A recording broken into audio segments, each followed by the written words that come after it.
Hello, everyone, and welcome to the Green Flag. I'm your host, Lukas Wacker. With me, as always, we have Kyle Cushman. And in today's episode, we have a lot to unpack. Lots of news and notes. Of course, our Michigan fantasy preview for the NASCAR Cup Series, and as well as our NASCAR Camping World Truck Series playoff predictions. So lots to get to in today's episode, and we will have them all clipped up for you in different segments if you just want to watch one certain thing. So don't worry about that. But we do have a lot of stuff coming later on in the episode, so make sure you stay tuned until the end, because this is the last time that we're doing this kind of setup, for at least from my end.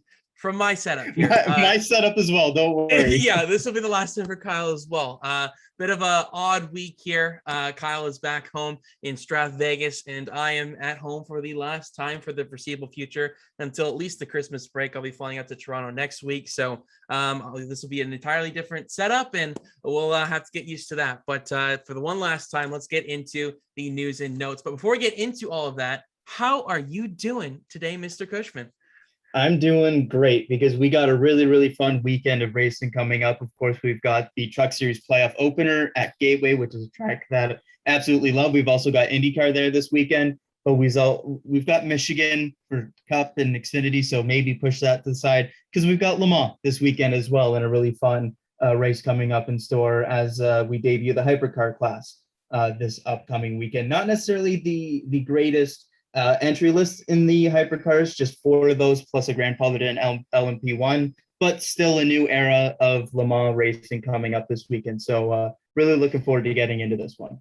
Definitely. There's a lot to unpack, and the only thing that we're missing this weekend is F1, and that returns next weekend for the Belgian Grand Prix. So we'll have that preview later on next week. But let's get into the news and notes from this past week, and it's quite a long list. And we'll start off with IndyCar, because this is actually probably we talked about this a little bit last week. It was reported, but now it is finally official that Iowa Speedway will return to the IndyCar calendar for 2022 for a double-header weekend. Hy-Vee is going to be the sponsor for both races of the events next year. So great to see that Iowa is going to be back on the calendar. It's always provided spectacular racing. It's the shortest circuit that IndyCar goes to. So it's a nice little compact, little short track action for IndyCar, which is something it desperately needs just to provide a little bit of variability in the schedule and just get some differences going on. And as well as before we actually just first started recording this, Adam Stern reports that there's going to be a 3-year extension with a 2-year option on top of that in a sanction agreement with Iowa Speedway and IndyCar. So great to see that they're going to be sticking around there long term, it seems, and that we'll have lots more Iowa Speedway action for the IndyCar, and hopefully, fingers crossed, we get some NASCAR action there, whether that's Xfinity going back their trucks, maybe even the Cup in some long lost dream, but lots of things going on at Iowa Speedway, which is great to see that they have not totally abandoned that track. It's still very much in the thought of the head of motorsports. So your thoughts on the news, Kyle? Iowa Speedway returning to IndyCar next season. Yeah, the IndyCar schedule right now needs more track diversity and more ovals and different ovals built into the schedule. And Iowa returning to the schedule accomplishes that. As you mentioned, there's the shortest track that IndyCar has gone to since they left Richmond. And it's a really strong track for IndyCar racing.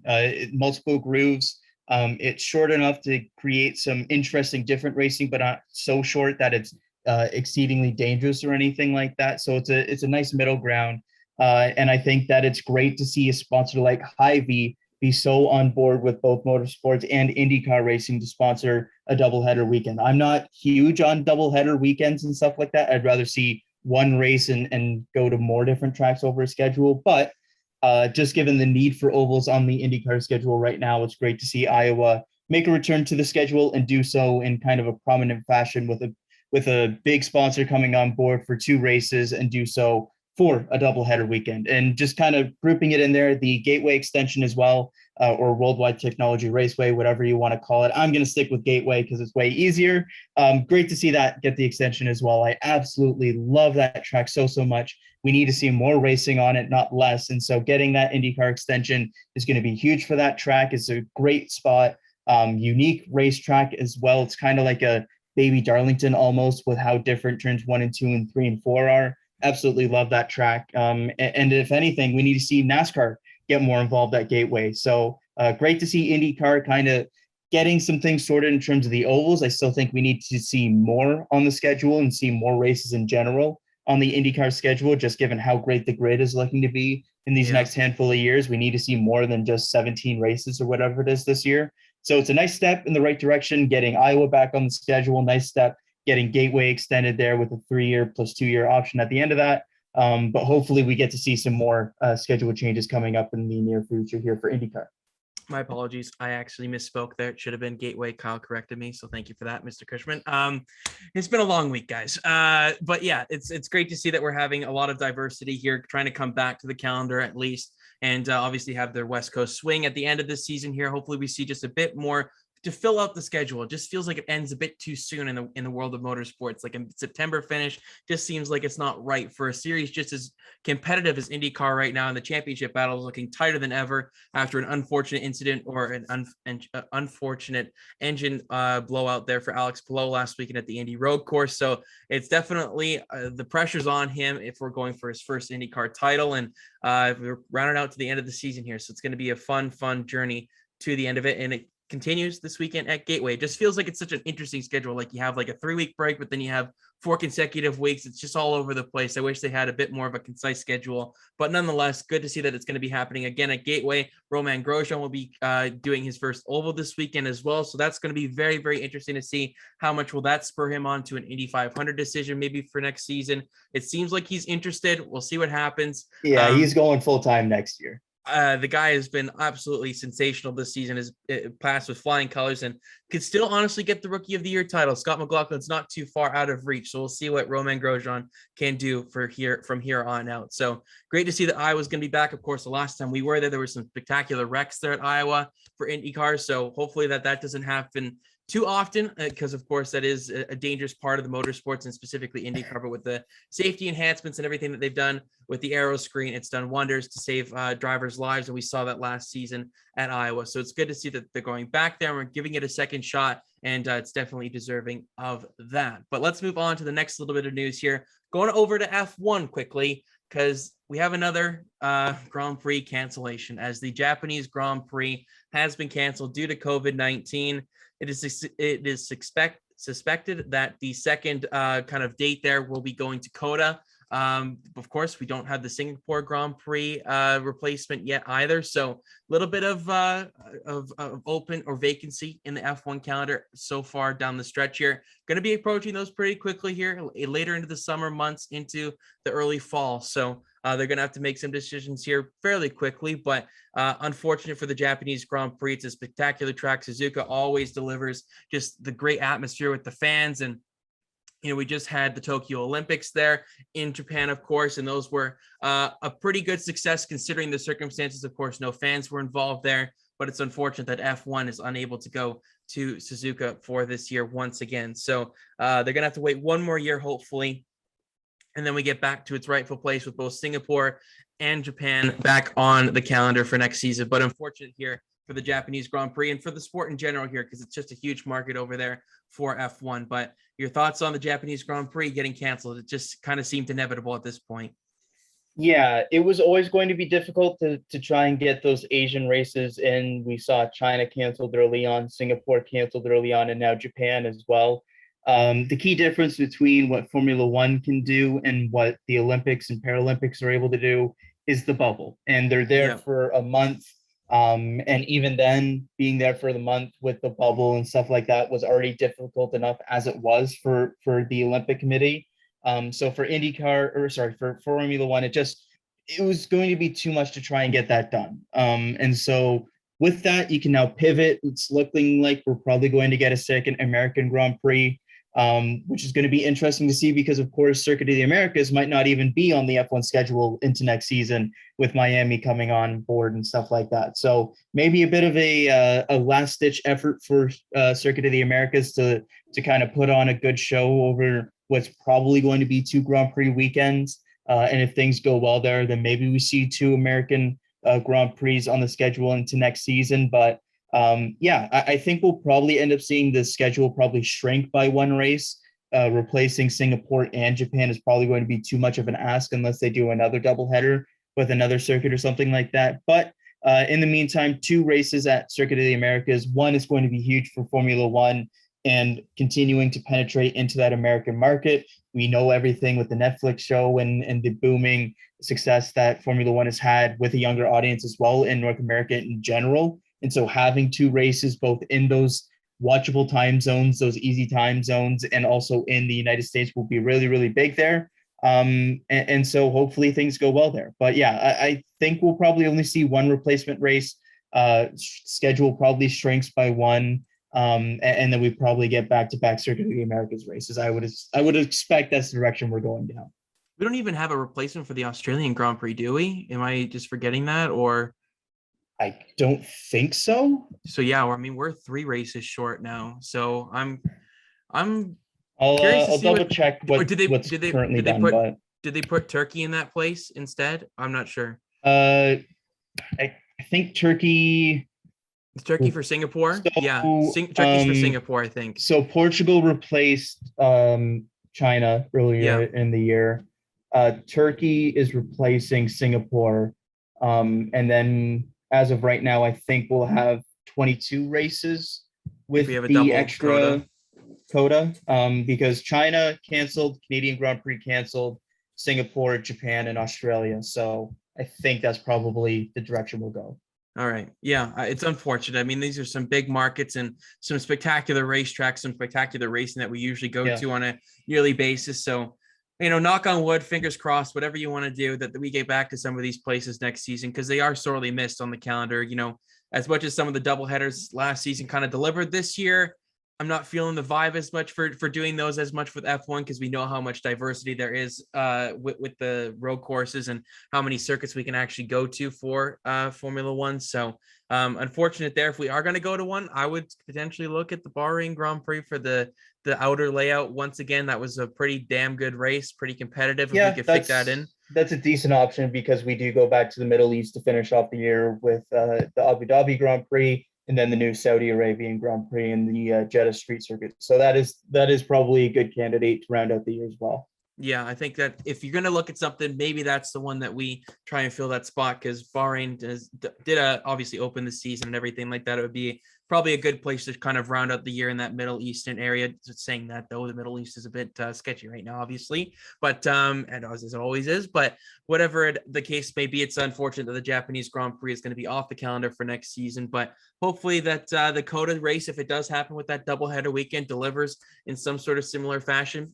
Would they potentially look at maybe shortening the layout? Who knows, for just trying to get a little bit of a difference, but I doubt it with the long back straightaway, with that being their best they opportunity didn't change to overtake anything with Austria, so I can't imagine they would. Yeah, that's true. So it's a difficult situation that F1 finds themselves in, but I'm sure they'll figure it out, and we'll still have a spectacular championship battle after this summer break continues on. So let's move over to the NASCAR news, Kyle. Josh Berry is largely a centerpiece around it. I don't know where to start, but we'll start off with actually his biggest news is that Josh Berry will drive full time in the number 8 for Junior Motorsports in 2022. Spectacular news for him. Obviously, this has been something that Dale Jr. has been pushing for many, many years, to give Josh Berry a shot in the Xfinity Series. They did just that with the first half of this season. He delivered on all accounts. Won a race at Martinsville. Of course, the short track background paid dividends for him there, and has done very well on other forms of racing as well with the mile and a half. He's starting to learn that step by step. He's done a lot of filler replacement roles. He stepped into Jordan Anderson's car quite a bit.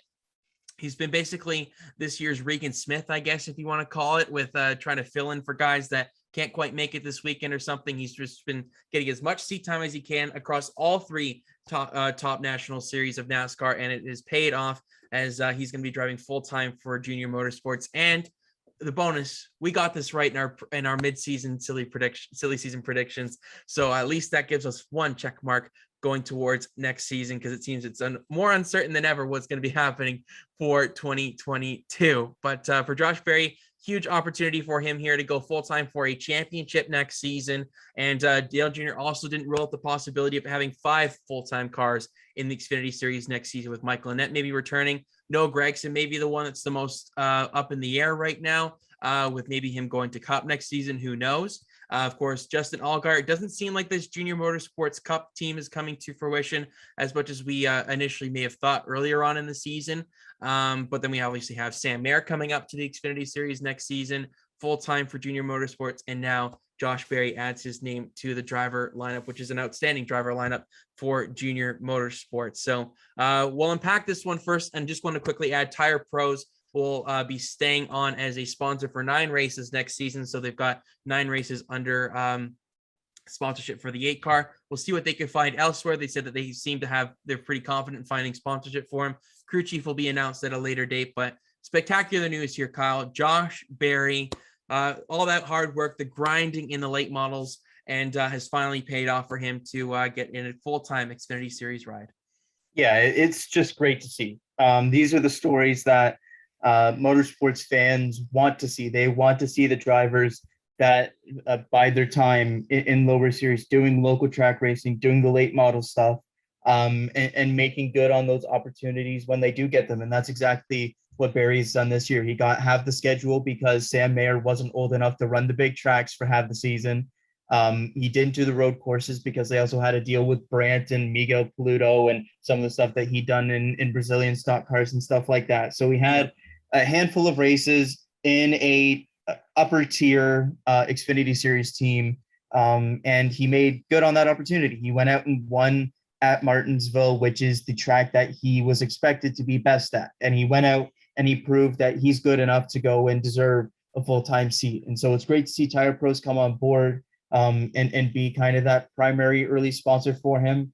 And hopefully he fleshes out the rest of that schedule. And it's just been great to see him do as much as he can this year to get his name out there and really make good on this NASCAR opportunity. Obviously, starting out the year with Junior Motorsports has really helped that and kind of showcasing his abilities, and then getting those other chances with, as you mentioned, Jordan Anderson, also with Rackley, the new Truck Series team, and continuing to do races for them even this upcoming weekend.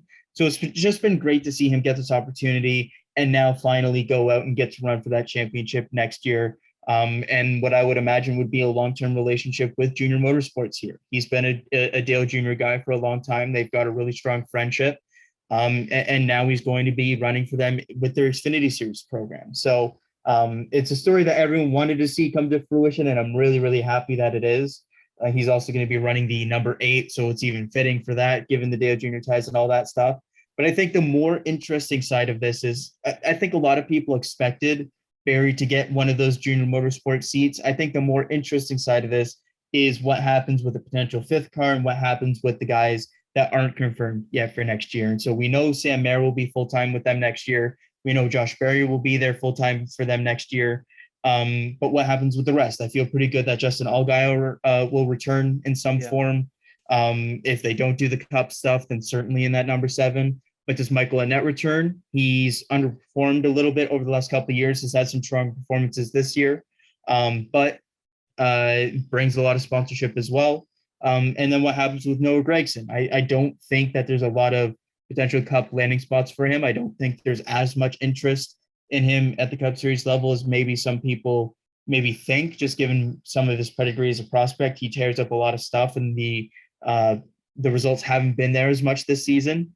But that being said, he does have a couple of big sponsors on board there with, I believe, Black Rifle Coffee is the name, and then, of course, Bass Pro. So what happens with that? Do they go to 5 cars? If they do, is it just the lineup that we have this year, just with 2 of the guys going full-time? So there's a lot of questions to be answered here with Junior Motorsports. I could also see them going to 5 cars without Noah Gragson, depending on what happens with some of the GMS guys and some of the former ties that they have, the guys like Shane Smith and whatnot. So a lot of stuff to play out here for Junior Motorsports, but at the crux of it, it's a great story in Josh Berry getting that full-time ride into next season. Yeah, absolutely. I'm couldn't be more ecstatic for the guy. He's definitely a down-to-earth character and is very humbled by the whole experience. He's handled himself very well on the big stage so far, and I think that's probably what's impressed me the most, because there's a lot of pressure on his shoulder. This is a part-time deal. This is his real first opportunity to make his name. And that's exactly what the Xfinity Series is slogan to be. Names are made here. Josh Berry has definitely done that for himself so far in 2021. We'll see if he can contend for a championship in 2022. So spectacular news for him to start off the week. And it's gotten even better for him throughout the last couple of days / hours / minutes. Josh Berry will replace Michael Annett this weekend. Unfortunately for Michael Annett, it's not looking great for him to make the playoffs now because he hasn't entered the last 2 weekends. He missed last week. Chase Elliott filled in for him at the road course due to him recovering from a recent leg surgery. He might have rushed back, it seems. He did do one race and then he's had to pull out since then. So Josh Berry will race the number 1 car this weekend at Michigan for Junior Motorsports. And Josh Berry will also be pulling off the double duty as he's going to be racing the number 7 Spire Motorsports entry in the Cup Series, as he's going to replace Corey LaJoie, who is out due to COVID-19 protocols. So unfortunate for LaJoie and obviously Michael Annett. We wish them all the best in their road to recovery. Hopefully they're back behind the wheel sooner rather than later. That's the first of the utmost important thing.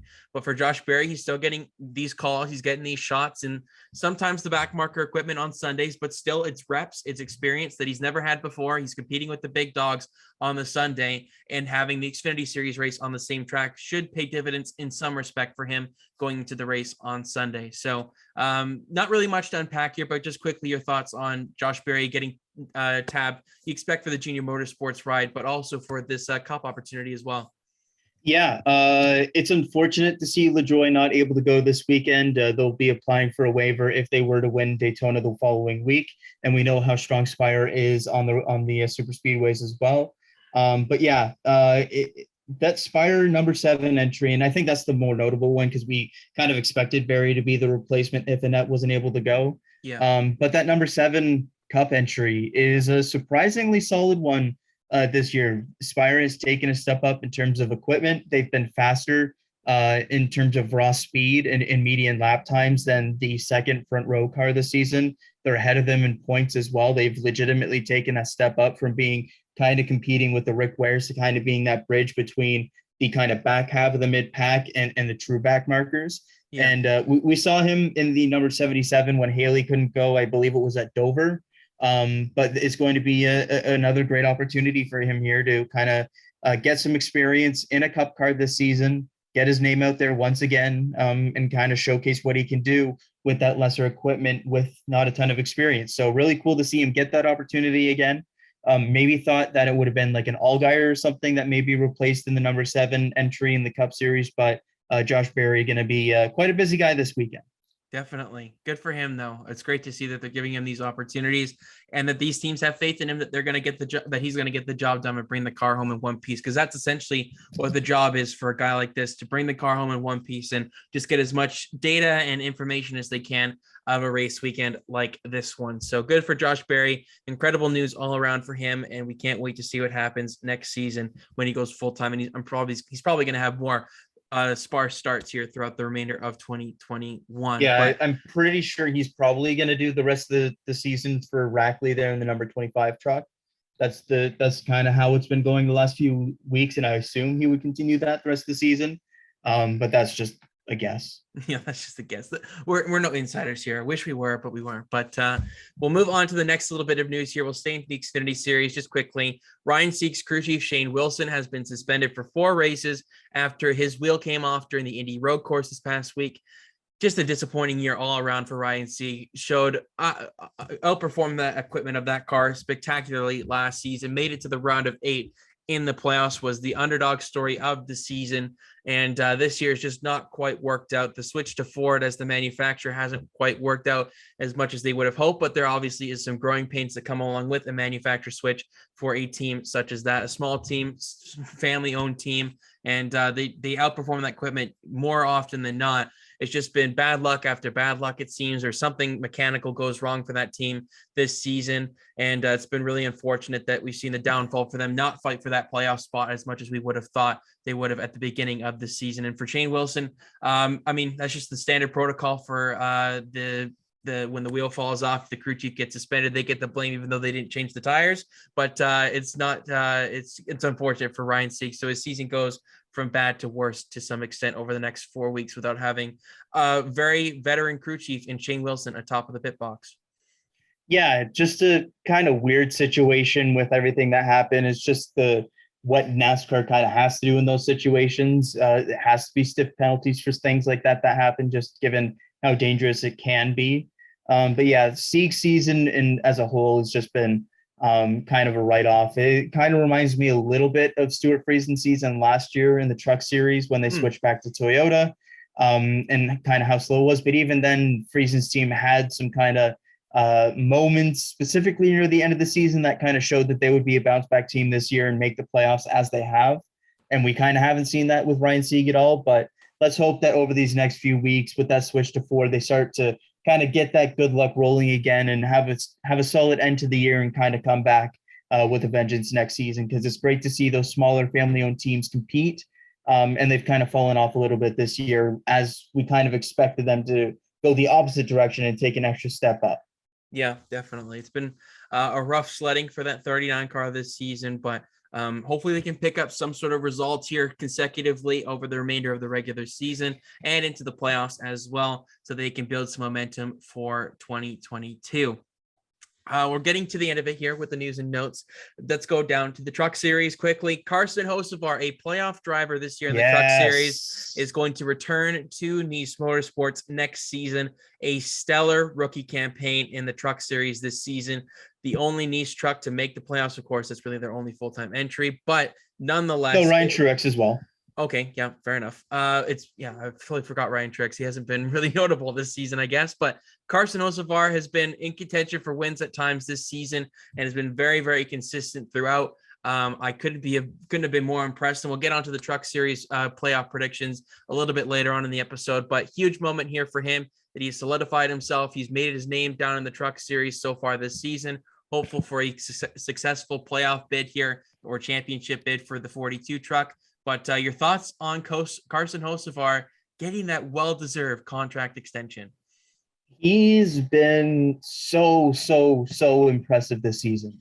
Really, he's been the biggest story in the Truck Series for me this season. Like, he's the youngest full-time driver in the series with a mid-pack team that, since Chastain has left, has kind of been in that kind of 15th, 16th-ish range. And he's gone out there, put up consistent performances, gone out there, competed at the front a couple of times, and has gone out and made the playoffs on points. He's been so impressive to me. If I was another team in the Truck Series or anywhere, if I was a manufacturer, I'd be looking to scoop this guy up as a prospect coming up the system, because he is only 18 years old and he's going out and doing what he's currently done in a Nice Motorsports truck.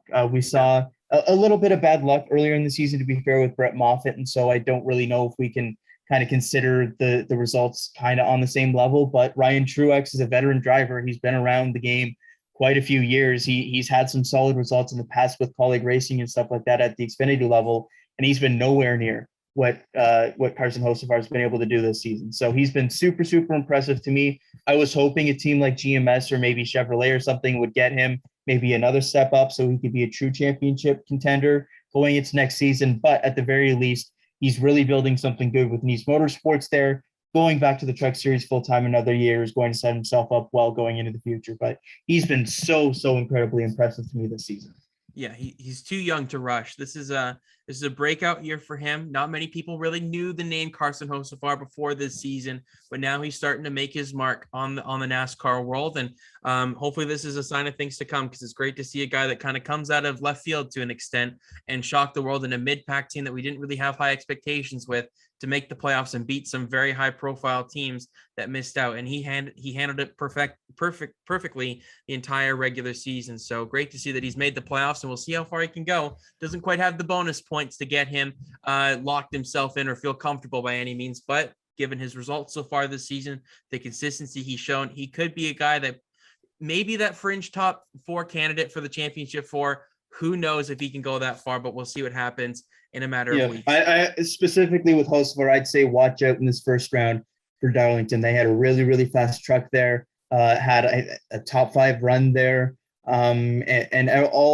all signs point towards them being strong there again. So in this first round, for starters, I think all 3 tracks suit what Nice Motorsports and what Hocevar have really succeeded at this season. When you look at Gateway, Darlington, and Bristol being the 3 races here, with of course Mosport coming off of the schedule and being replaced by Darlington, I think that really helps out this team. So yeah. I definitely say, because of course with this weird kind of Truck Series 10 playoff drivers, we only lose 2 going into the next round. So I think that he's a pretty decent candidate to make it through. Yeah, definitely. It feels weird that the Trucks playoffs are starting in August. It just doesn't feel quite right when it ends in It's early just November. strange as a whole. Yeah, it's kind of feels all wish-washy. It doesn't really go to the next week, but nonetheless, we will have our predictions later on in the episode, so stick around for that. The last bit of news and notes before we look at the 24 hours of Le Mans this weekend is just a quick spotter note here, but it's kind of a little bit of an interesting one because it has implications for next season, as Brad Keselowski and Joey Logano's spotters are going to be switching for the remainder of this season, and if it works out, they could be potentially moving there permanently for 2022. Coleman Presley, Brad Keselowski's former sponsor, the spotter, will be switching over to Joey Logano. And a big name in the spotter stand, TJ Majors will be going over to Brad Keselowski. Of course, TJ Majors is very much involved with door bumper clear and everything. So it's an interesting note that he's going to be moving over to Brad Keselowski. And if it works out, that means that he'll be going over to Roush Fenway Racing for next season, of course, with Brad Keselowski's swap there next season. So an interesting note here. I wasn't expecting this whatsoever. Seemed like TJ Majors and Joey Logano's kind of style worked together pretty decently. Majors was formerly Dale Jr. spotter way back when in his Cup Series days. So interesting to see that maybe there's a bit of old Junior Motorsports ties if you want to look so far back with Majors and Keselowski to an extent. But interesting little switch here for the two Penske cars for this season. Yeah, don't have too much on this one, just given how spotter and driver relationship is basically the only thing that matters. If their two styles and how they work together works, it doesn't really matter what any like outside like results or anything like that look like. It's just more about the relationship between the driver. It is a bit of a strange one. I don't really know why this was maybe made at this time or something like that. But it's going to be they're going to get nice and easy first week at Michigan. The restarts maybe less so because those will be pretty chaotic. And then they're going to go right into the deep end at Daytona there right afterwards. So I hope they get adjusted quickly because it could be a bit of a rough couple of weeks there. And we know how involved at the front the Penske cars, Keselowski, Logano usually are as well. So bit of a strange one there. Definitely didn't see that one coming whatsoever. But should be interesting to see maybe as the weeks go along, if we maybe get some more information as to why this move was made. Definitely.